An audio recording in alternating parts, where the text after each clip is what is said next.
Well, good morning to everybody. Blessings on your life. It's another day that the Lord has made, and we're going to rejoice and be glad therein. It is a beautiful Sunday morning, and I am so thankful and I am grateful, thankful and grateful to be alive on this day. Um, how y'all doing? Um, I'm trying to I'm trying to posture myself. I'm trying to muster up the courage to talk this morning. I am challenged by our message on today because it's out of my wheel well, if you will, and however I can't escape it. I can't get around it, but it's a bit difficult for me to deal with. Even saying that, I do not have all the revelation of what I'm going to present on today. We are both going to walk down a pathway of trust and faith. This is going to be a message that is geared towards um, um, being receptive and the understanding that a miracle is needed. A miracle is needed. Um, and Because of the times that we live in and where we are headed, we are going to need a miracle. We are going to need a miracle.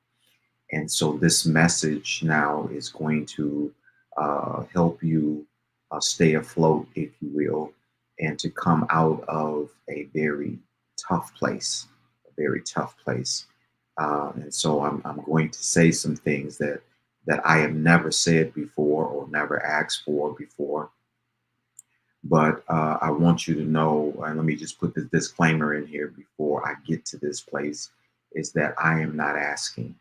I am not asking any of you that follow my my page, if you will, or channel, whatever you want to call this platform. You know that I'm in a good place, pretty much, and I I am opposed, just like many of you, of asking for certain things, and I'll tell you what that thing is. But I am opposed because I feel like many of you that all you hear is give me, give me, give me, and you don't really see results behind give me, give me, give me. However, I am going to ask you for something today, but it's not me asking. And to be truthful with you, I don't need it. And if I was to be blunt, I would say I don't really care whether you do it or not. Um, but I care for you because what I'm going to ask you for is not for me, it's for you. Um, and so that's kind of where we are. Um, So we have been in our discussion for 1 week. This is the second week, part two, and I started a message or a conversation on last Sunday, and it was called "The Seed of Consumption," and I ain't got no more. The seed of consumption, and I ain't got no more. I know that that is grammatically not proper or incorrect, but it it drives home. It gets you to the place of understanding when somebody says to you, "I ain't got no more." You kind of know that. And I said last week that I got that that phrase from a movie, and I should have looked it up this week before I came on, but I didn't. I believe the movie came from, I mean, the phrase came from the movie Ray, and it was the mother of Ray and his brother, at a young age, and she wasn't doing well financially. And at some point in there, they were asking for something, and her response was, "I ain't got no more." Or somebody did. Somebody asked for something, and it was, "I ain't got no more." So that just that just stuck to me. I woke up last Sunday with that. I'm still burning with that. I ain't got no more, because it speaks to many of us. It speaks to many of our situations, and it's going to continue to speak even louder because of where we are going. And so I want to deal with that. I want to say also that I ain't nobody. I have no I have no understanding. I don't know why God would even give me these messages, that He would even require me or put me in this position. I have no idea why. It's nothing that I want to do. Um, Trust me, I would prefer to spend Sunday morning in the bed or doing something productive. But I'm here, and I've been here now for over 2 years, because it is the mandate on my life. It's what God has told me to do. And a lot of times that don't make sense, but God is looking at your obedience, because He knows best. So I wanted just to put that out there to let you know, I'm not saying this because I think that I know I don't know. I'm just a man. I'm a fallible man. I'm a fragile man. I'm just like any other man. Okay. But for some reason, God has placed His word inside of me to deliver. And so this is going to be one of those critical words on today. And I really need you to tune in with your heart and with your mind. Tell a neighbor, tell a friend. I want you to share it, and tell an enemy, because of their the existential um, posture and position of their lives depends on this. In other words, their their sustenance depends upon this message. Although you're not going to see it or understand it today, it is nigh at the door. It is knocking at the door. So you are going to see it in the very near future. So last week, we talked about out of John 12, and what was it? John 12 and 24, I believe. John 12, yeah, John 12 and 24, where it says, "Verily, verily, I say unto you, except a corn of wheat fall into the ground and die, it abideth alone. But if it die, it bringeth forth much fruit." Now, let me just quickly um, just flip through the pages on that, and to bring back to your remembrance where we were at. This particular text is talking about uh, Jesus is trying to get them to understand expansion. He's trying to get them to understand multiplication. He's trying to get them to understand addition. He's trying to get them to understand square root, uh, and exponentially. That's what he's trying to get them to see. So he talks about it in the sense of a seed, in the sense of a seed. And he's saying, unless it falls into the ground and it dies, it abides alone. But if it dies, it will bring forth much fruit. Then he continues in the next verse, and he says here in verse number 25, "He that loveth his life shall lose it, and he that hateth his life in this world shall keep it unto life eternal." Now, he followed up with that because he wants us to understand that one of the challenges that we will have and we will continue to have is to let go of something that we love so much, or to let go of something that we feel that we need so much. But God here is, it is the antithesis. It is the opposite of our way of thinking. Again, in Isaiah 55, I believe it is. 55, somewhere in there, he says, "My ways are not like your ways. They are far above your ways, as far as the heavens is from the earth, and as far as the east is from the west." He says, "I think differently than you." So for many of us, we would think that if I have something and I only have a little bit of it, then I should hold on to the little that I have. And God is saying, no, it's the opposite. If you have something, then in order for you to have to multiply what you have to release what that is, especially if you're holding on to something that becomes a commodity to you, if it's a little bit of whatever it is that you're holding on to. So the objective now is to release that, but it's how you release it and who you release it to and where it's planted. So last week we talked about that it has to go into the ground, which is the womb now, the incubator, in order for it to do its work. And I won't get into how a seed works inside the ground, the things that is going on when you can't see. Because a lot of times what frustrates us is the fact that we cannot see where we plant. And all of a sudden, 3 weeks, 4 weeks, 5 weeks later, you see a shoot come up, and then you wonder, how did that happen? Well, that is the miracle of God's mighty hand, God's mighty work. That's the miracle of it. And so we're going to get into that just a little bit on today.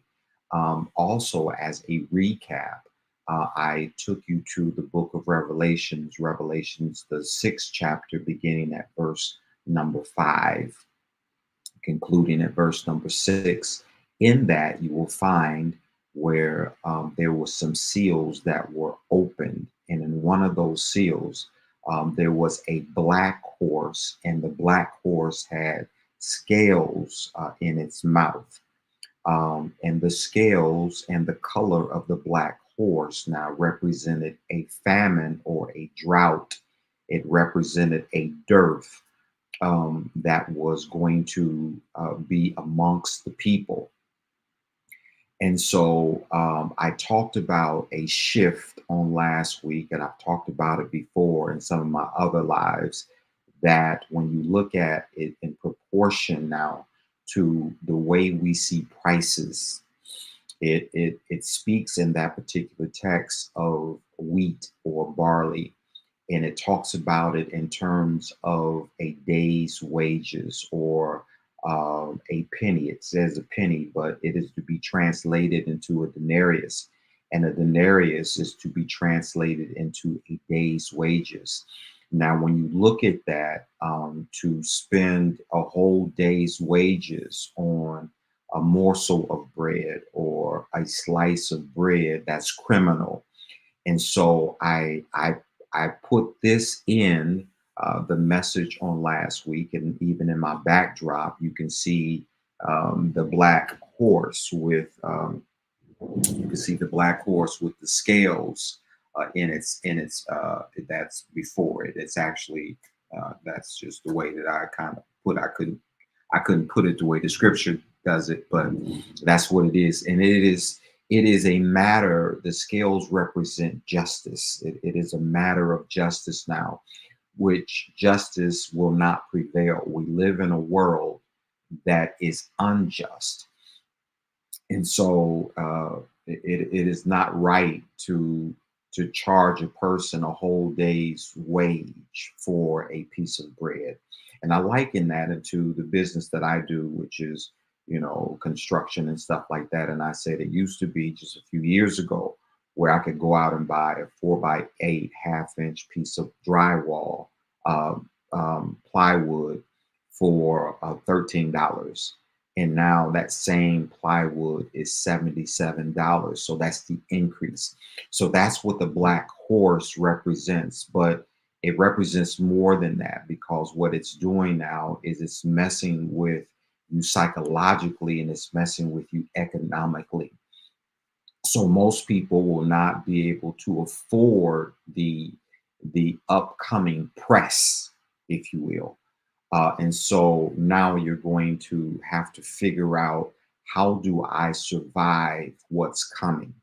So I said all that to position us for where we're going. And that's kind of where I left off on last week. And so we're going to start today in the book of First Kings. And I said that I wanted to put some practicality to it and show you a real life, a real uh, in your face example of what this is going to look like, and what it looked like once upon a time. Remember that the word of God is yesterday, today, and tomorrow, future. So it's well, prophecy has a historical component to it,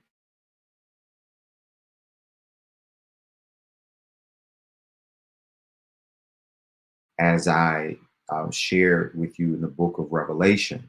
In the book of Revelation, you would say, well, that's for this particular time. We are in the book of Revelation, right? So that's the end time, or the end of days. But it's you can't look at it like that. It is talking about that, but there are sprinkles of the book of Revelation throughout the Bible.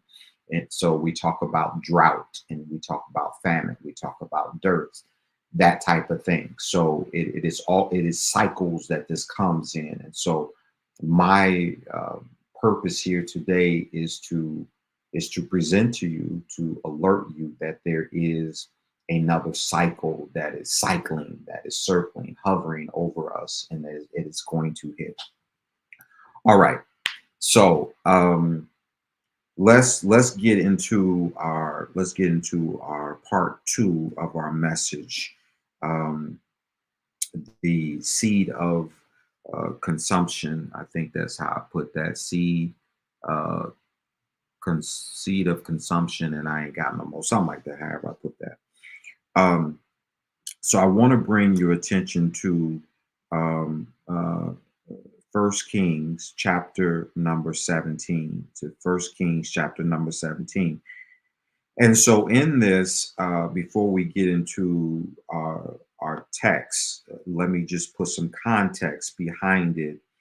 You have Elijah, which is the Tishbite here. He is the prophet of the Lord there in verse number 1, and verse number, no, just verse number 1. And he makes a decree, or he speaks a word that is going to happen. So this is the thing that you have to understand. The reason why Elijah had to do that, or was told to do that, was because of um, the ways of God's people. And even right now, the reason why I'm bringing this word, and it's challenging for me, is because God is so good and he's so gracious to us. And yet we're living in a time where nobody's giving God any respect. Nobody's giving God any deference. They're not deferring to him. They're not saluting him. We are just moving on in our lives as if, we are in control, or this is the way that it is. And it's not like that. And so this depicts a time where people had turned their backs on God. And I'm talking to people a lot now, and I'm trying to find God in their conversation. I'm trying to find appreciation and thanks. I'm trying to find something in there that is heaven bound, and I just don't see it. I just don't see it. Everybody now is looking at life through their own lens, and it's very problematic now. So God gives us, again, this is these cycles. God allows us to get it right, try to get it right. And he gives us years of mercy and years of grace. And then he says, now I've got to do something. So when we look here in 1 Kings 17, Elijah the Tishbite, what he is addressing is not his problem per se. And so this is really what I want you to see about me and what I'm going to ask you for today, because it's not what I'm going to ask you for. It's what God is going to ask you for to preserve your life. But Elijah now is bidding the work of God.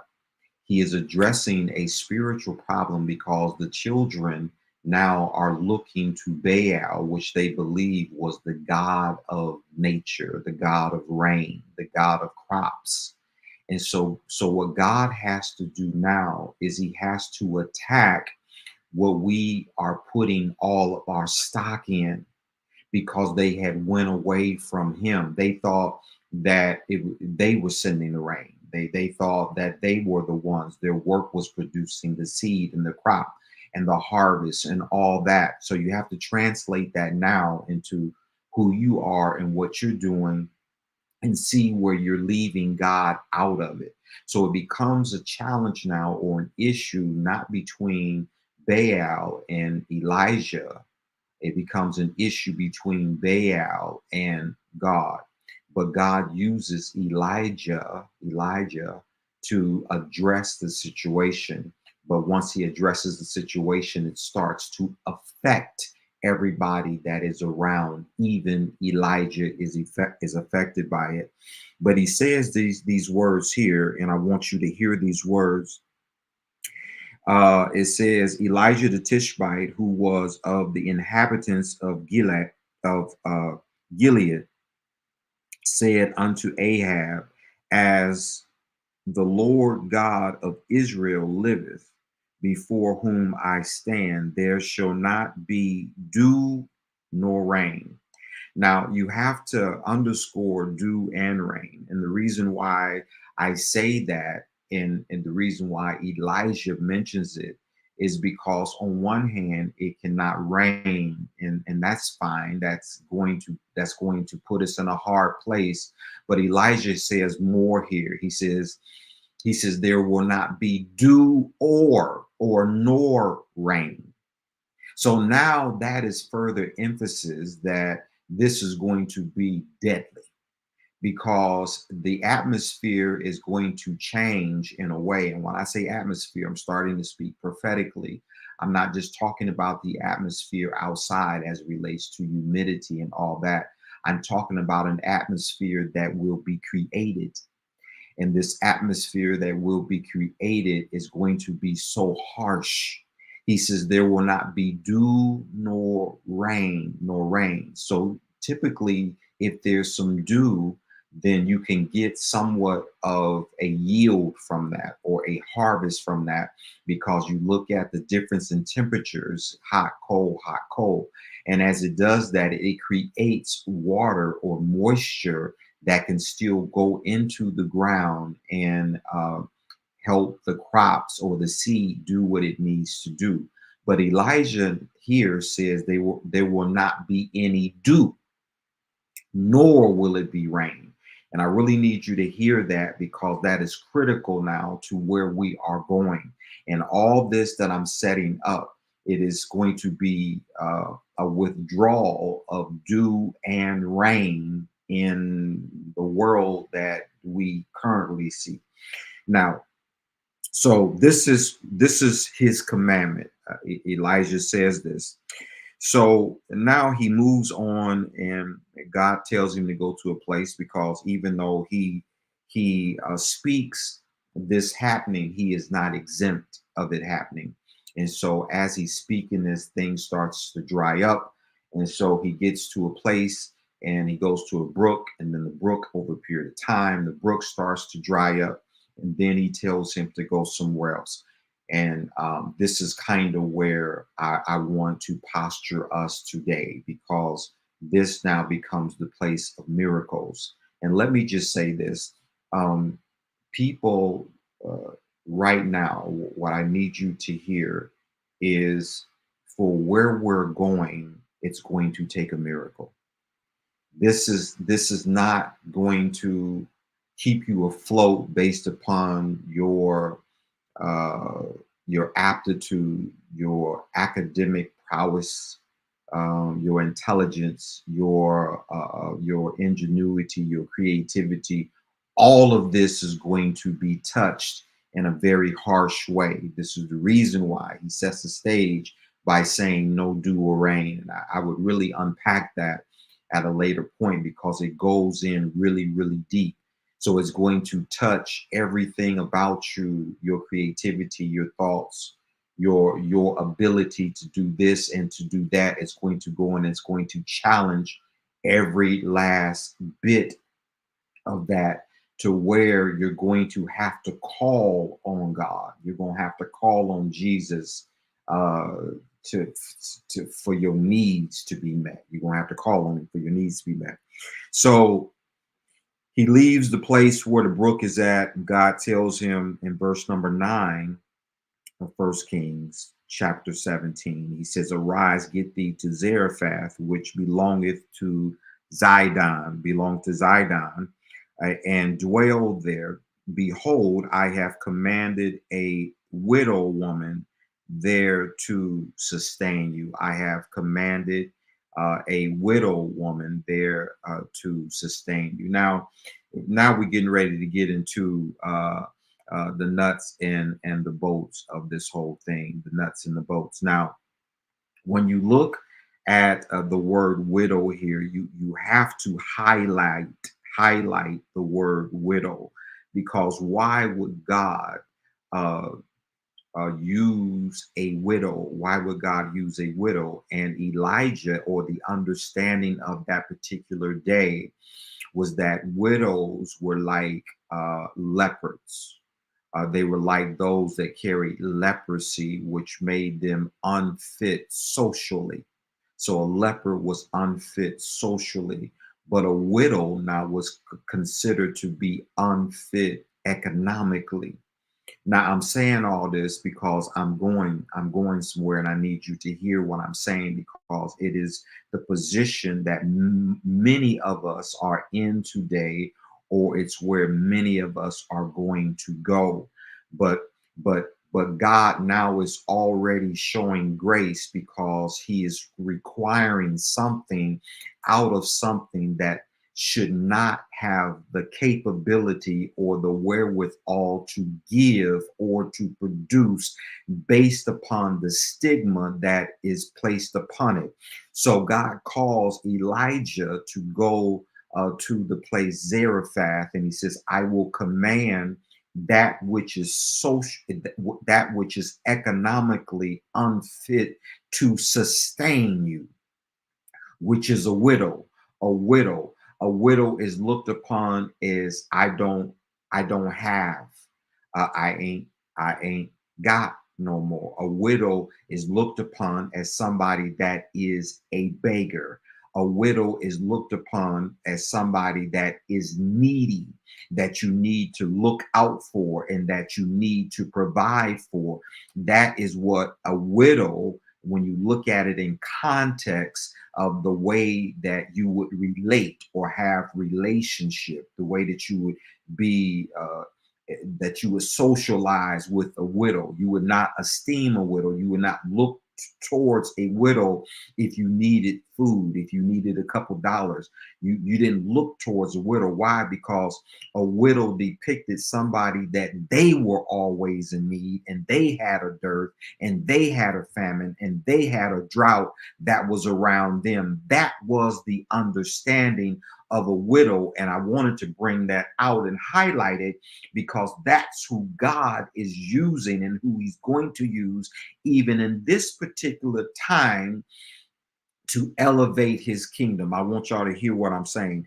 He says, "Go to Zarephath, which belongeth to Zidon, and dwell there. Behold, I have commanded a widow," in the context that I just described, there to sustain sustain thee. Now, verse number 10, it says, so he arose and went to Zarephath, and when he came to the gate of the city, behold, the widow woman was there gathering of sticks.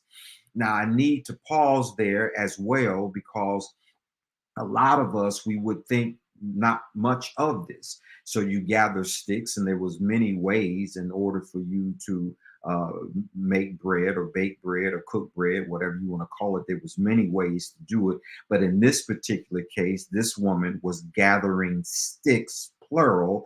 And that's important here, because later on we will see something a little bit different, and we need to contrast the two, because the two is going to speak to where we are or where we are headed to.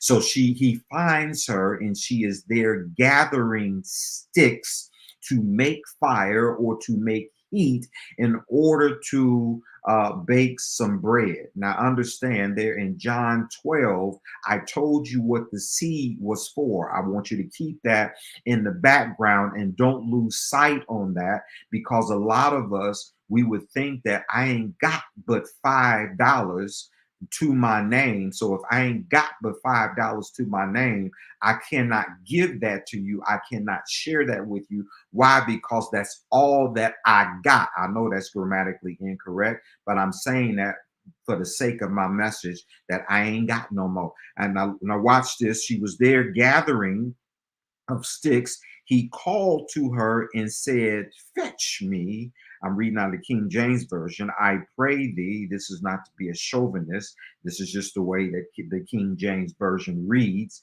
He says, fetch me, I pray thee, a little water in a vessel. Now understand, he understood the stigma behind a widow. So he sees her gathering sticks, but he's not interested in that. There's a famine, there's a drought, and he was the one that called for the drought. And now he's, this is some of the part that's confusing sometimes. You call for the drought, you spoke it, and because you spoke it, it's here. But then what you took away, you're asking for. Now this is the position of Elijah.